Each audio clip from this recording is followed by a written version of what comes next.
Hey everyone, welcome back to the channel. Today I'm going to be making a marble soap, which I attempted to do with the mica veining, but that didn't work out very well. So anyway, this one is going to be called Lauren. It is based on my character in my fantasy book, Reaper's Gamble. So the colors that I'm using now, my favorite white champagne, which I use quite a bit. And then I have a gray color, a copper sparkle, which it's very sparkly, but it doesn't show up in soap unless you're using like a melt and pour clear base. It'll show up when you're using it, but it just turns like a nice, very like copper brown color. And then for a mica vein effect, I'm using a combination of the Tall, Dark, and Handsome, which is like another sparkly brown, and the copper sparkle together, because the Tall, Dark, and Handsome is really dark on its own, and I kind of wanted to give it that little extra, I guess, pizzazz. But anyway, so that's the combination there, and it makes it look, really nice. But anyway, so with my usual soap here, I melt my hard oils and then I add my liquid oils to the mix and test for the temperature. And in this particular recipe, I had more hard oils to melt, so that means I had less of the liquid oils to bring down the temperature. So for this, I did have to wait because it was still at 124 degrees. So I waited for this to cool down. Well, I added my fragrance first and then I waited for it to cool down. So this fragrance is really interesting. It's actually a discontinued fragrance, which I'm very sad about. I did reach out to the company to see if they were planning on bringing it back. But it's a mixture of God's Love from Nature's Garden Candles and Capri Olivo, I think is how you say it. They're both from Nature's Garden Candles, but the God's Love fragrance really shines through in here, and I don't know what to call it except for like powdery Twizzlers. I don't know. Maybe I'm not explaining it very good, but it does smell very nice. So I did get the temperature down, and I'm just mixing. And for the marble technique, it's probably good to have it no more than medium trace. I usually like to work in thin trace, but it's okay to have it at medium trace. Obviously, I mean, you could probably work with it if it's like a really thick trace, but I don't know. It's just what I wanted to do here. I wanted to make sure that it was still pretty thin as I moved around and split up my colors. So I have it here at thin trace, and I'm going to make the bulk of it white. So what I'm doing here is I'm just weighing out little portions for the copper sparkle and for the black or the gray. I didn't want to have as much gray in there. I wanted it to be predominantly this white and copper color. So I'm trying not to weigh too much. I sometimes get out of hand and weigh too much, but you can't really tell from this picture, but I had about double the copper that I did for the gray. And then the remaining bucket there is going to be the white. But the look I'm going for is kind of a brown marble. I don't know, not brown, just like a copper bronze marble with a little bit of black veining in it. So you can see here that it's a very warm brown color. It almost looks orange in this video, but it's not. It's you'll see later on when I show you pictures, but it's like a very warm brown color. And if you've been watching so far and really like this video, please feel free to give it a thumbs up. That really helps with the algorithm for me. I am trying to grow as a soaping and, book YouTube channel, even though I haven't posted much on books lately, but I am trying to grow. So if you could give it a like, that would be awesome. So anyway, here is the white. I'm mixing it up. And now I'm preparing my pour pitchers. So I got these new pouring pitchers from Wholesale Supplies Plus. I like them because they got that long spout on them. These other pouring pitchers that I've always had, I got from Walmart like probably 20 years ago, and they were like $1. You can't really get them anymore, but they've served their purpose well. So for this, I just randomly poured the two colors in a bunch of white. And I am basically doing an in the pot, or no, not an in the pot, just kind of like a random kind of pour, so that just to give that gosh, I don't know how to describe it. Just a marble look, obviously, I guess. But anyway, the way I'm going to cut this is the way I do the wood grain cut. So I'm going to fold it on its side, or fold it. I'm going to turn it on its side and cut. So my strategy here is I'm going to be able to get two cuts on that broad side. So I'm going to do a powder mica line in between the two. So I filled it up to about 1 inch, and then I'm doing a mica line here. So one of the things that I find is really effective with these mica lines is like to just spray it with alcohol after you're done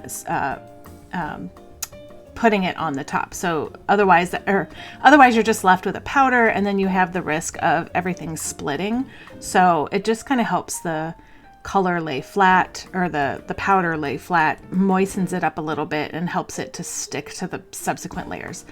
But speaking of subsequent layers, you could see my batter is getting a little thick, so it is getting a little harder to work with, but we're still working. But anyway, if you have these little mica lines, you don't want to break through either. So the first round I did texturize the top just a little bit to give it some of that character. This, since it's a medium trace right now, it already has character, so I didn't have to do that. But anyway, you could see that I put another mica line in there and spritzed it with alcohol, and then I'll just finish it up. So ultimately, when I turn this on its side, you're going to see the two veining lines go through at about 1 inch apart, which is how I'm going to end up cutting everything. So I'm going to speed this up here in just a minute, but basically this is the same technique. I laid my mica line down, and now I'm going to try not to break through the surface, which when you have it at medium trace, it's a little easier to do that just because you have a little bit more resistance between your layers. And so because I can't drop it into the main batter very easily because everything is so thick, I do give it a little swirl in there with my spatula just to make sure that it's kind of mixing in there. And honestly, with the medium trace, a lot of times the lines come out looking cleaner, even though it kind of looks like a muddy mess right now, but the lines do end up looking cleaner. You can be cleaner with like thin trace lines, but there's more of a risk of them getting muddy. So in this particular case, like they're still pretty succinct lines and very clean. But I'm probably the messiest soap maker you've ever seen, but I do take precautions. I wear the proper gear. I cover my surface with this freezer paper so that I can just easily clean it up. And I usually go through about 4 or 5 batches with that freezer paper, and then I switch it out. So here's my log, all nice and swirly. So this log is 12 inches across, and I am going to measure 3.5 inches across all the way, and I'm going to have a bar on each end, basically. So 3.5 and 3.5. 3.5 times 3 is 10. So I'm going to have 2 extra inches on either side. And so I do want to get your feedback on what you think as far as the cutting technique. So the 2 inches on the end, I'm going to cut just the regular way because I have to just cut them off. And then the rest of this, I'm going to cut the sideways way. So anyway, using my miter box, I'm just going to cut this one end off and see how that looks. I kind of like the way that looks. But I do ultimately cut everything else just the regular way that I have done with like wood grain and stuff. But I do cut another lump at the end. But I can see, you know, there is kind of some cool swirling there. I don't know if I would necessarily call it a marble look, but it is kind of neat, and having those two mica lines in there. And like when you do mica lines, that's kind of the point, is to have them to look like that. But what I'm doing here is I'm going to cut in the middle of the mica line, which is why it was important that I had some kind of texture in there.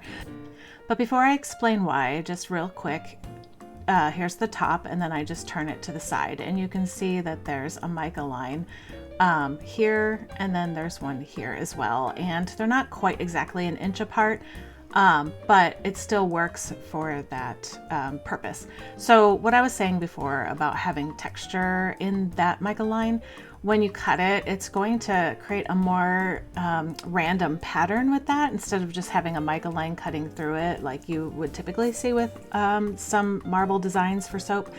You know, some of those veinings are nice, you know, depending on what design you're going for, but in this particular one I did want, you know, that sort of look. So as the bar is used as well, like that veining will pop out more, and just the bar will morph, and it's really cool. So anyway, that's how I was doing that here. But anyway, I really do like the way these turned out. They're all so different from each other. And like even this one here is just a completely different color on one side than it is the other. So like I said earlier too, you know, as you use it, it's going to morph and change, and just, I don't know, keep that visual interest, which I really like.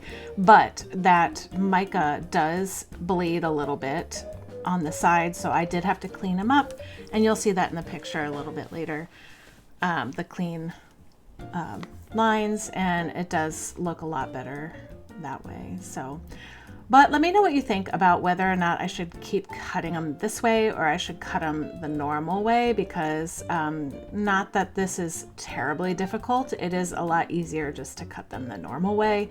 And I think a lot of people would agree with that, but I mean, really, I've been doing this long enough where it doesn't matter, but you just let me know which one you think looks better.